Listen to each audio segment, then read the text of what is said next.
Social media पे इन दिनों एक मस्जिद बहुत चर्चे में है। ये मस्जिद बिहार के नवादा ज़िला के रजौली इलाके में है। बेसिकली ये मस्जिद एक वीरान मस्जिद है जहाँ अब इबादत नहीं होती है। और इस मस्जिद को कहा जा रहा है कि ये मस्जिद सैकड़ों साल से पानी के अंदर दफन थी और एकाएक बाहर आए।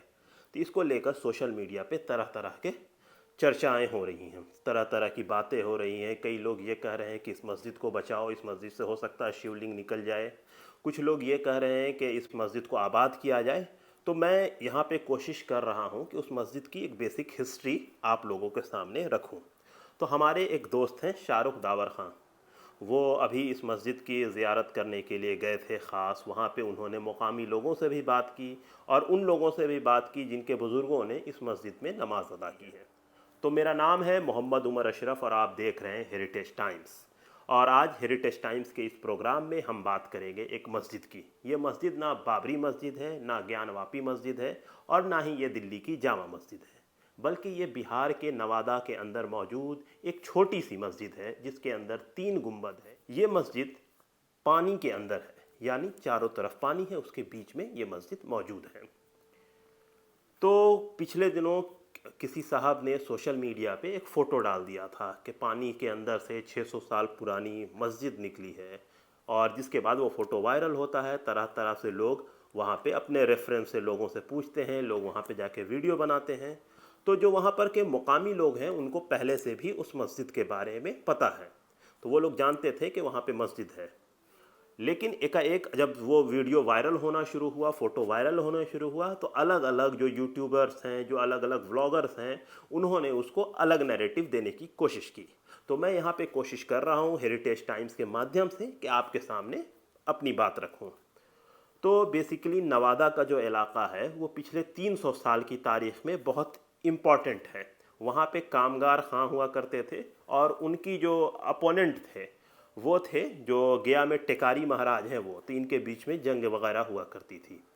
और उसके बाद उन्हीं के वारिस हैं अकबर अली ख़ान, जिन्होंने 1781 में ईस्ट इंडिया कंपनी के ख़िलाफ़ बगावत की। औरंगाबाद के राजपूत ज़मींदार और गोपालगंज के भूमिहार ज़मींदारों के साथ मिलकर वो बिहार में होने वाला पहला बगावत है, उसमें उनकी शिकस्त होती है। उनकी बनाई हुई मस्जिद आज भी शहबाजपुर सराय में मौजूद है।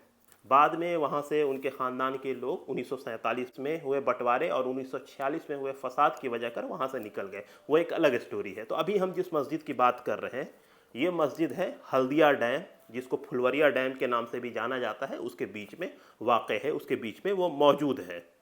और इसको देखिएगा तो एकाएक लोगों ने जिस तरह से पेश किया, यानी मानो कि पानी सूखा और उसके बीच से मस्जिद निकल गई। तो डैम मैन मेड चीज़ है, मतलब इंसान बांध बनाते हैं, नदी को रोका जाता है, पानी बढ़ता है और वो जमा होता है। तो अगर हम पुरानी हिस्ट्री को पढ़ते हैं, अगर हम जानते हैं, तो जो सभ्यताएं हैं वो नदी के किनारे ही बसती है। इस वजह कर इंडस वैली सिविलाइजेशन है, नील नदी के किनारे सिविलाइजेशन है, दजला फ़िरात के किनारे सिविलाइजेशन है, पुरानी पुरानी, चाहे मेसोपोटामिया का हो, हिंदुस्तान का हो या मिस्र का हो। तो इसी वजह कर कहीं पे मस्जिद होगी, मंदिर होगा, ये सारा नदी के किनारे ही होगा, क्योंकि आबादी वहीं पे होगी। जैसा हम सभी लोग जानते हैं, आज़ादी के बाद विकास के नाम पर हमारे मुल्क हिंदुस्तान में अलग अलग इलाकों में बांध बने हैं।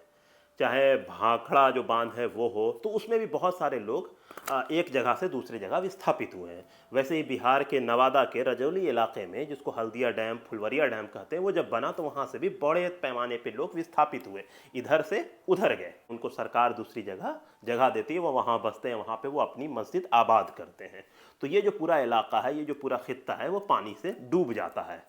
कुछ डॉक्यूमेंट मिलते हैं जिससे ये पता चलता है कि ये सारी चीज़ 70s के दौर में हुई हैं, यानी 1970 के आसपास।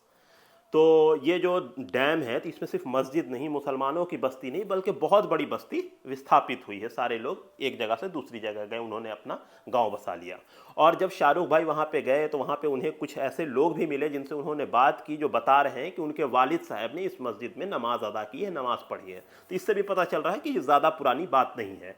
तो यहाँ पे एक चीज़ समझने की ज़रूरत है कि हम सोशल मीडिया पे 600, 800, 1000 साल न जाने कितना साल लिख देते हैं अपने हिट के लिए। तो यहाँ पे वैसे ही मामला नहीं है। ये मस्जिद होगी पुरानी, 200, 250 साल पुरानी हो सकती है, लेकिन ये मस्जिद 200-250 साल से पानी के अंदर नहीं डूबी हुई है, बल्कि ये मस्जिद बमुश्किल 50 साल से पानी के बीच में है। पानी में रहने की वजह यह है कि ये मस्जिद मजबूत है, स्थिति इसकी सही है, इस वजह कर पानी में ये कायम है। वरना और जितनी पुरानी इमारत थी धीरे धीरे सब वहाँ पे ख़त्म हो गई। आज भी वहाँ पे मकानात के निशानात हैं, लेकिन बाकी सारी चीज़ ख़त्म हो गई है। तो कहने का मतलब ये है कि अब ये मस्जिद नहीं है, अब ये डैम का पार्ट है। जिन लोगों की मस्जिद की मिल्कियत थी, जिन लोगों की प्रॉपर्टी थी, वो लोग सारे लोग दूसरी जगह चले गए हैं।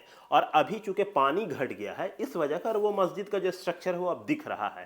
तो इसलिए जो लोग बिला वजह का इस चीज़ को बढ़ावा दे रहे हैं कि इस मस्जिद को आबाद करनी चाहिए, यहाँ पे आके ये करना चाहिए, वो करना चाहिए, इसे बचाना चाहिए, तो उनके लिए एक लाइन कि भैया अपने पड़ोस की मस्जिद है उसे आबाद कीजिए, वहाँ नमाज़ पढ़िए।